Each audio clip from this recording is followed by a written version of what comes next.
lot of focus around what we're doing from an energy generators perspective, when there are grants and subsidies and support being provided for the hydrogen businesses, the solar businesses, the wind farm businesses.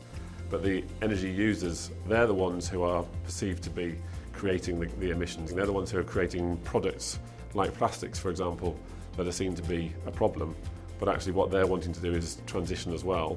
One of the key points around the energy users is to understand what the different challenges are that both sides of the coin are facing, and make sure that where energy suppliers are targeting their policies and targeting their approaches, they are addressing the challenges and the concerns that the users have on the other side of the coin, and that there's not a disconnect between what the users want and what the energy suppliers are delivering.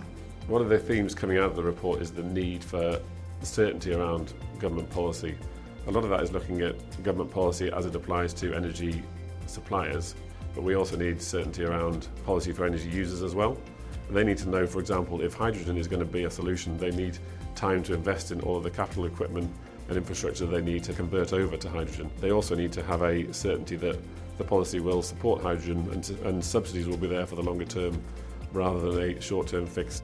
The beauty about the North East is that certainly around Teesside there are so many businesses which are co-located and they can work together on projects. Around Teesside you've got such an intense cluster of industry, all with similar requirements, similar outputs and similar needs in terms of energy and emissions. You can use that as a test bed for technology, so you can reduce carbon right next door to industry that needs it, and you can also capture the carbon and put it into a pipeline which is very close to the aquifer where it can be stored.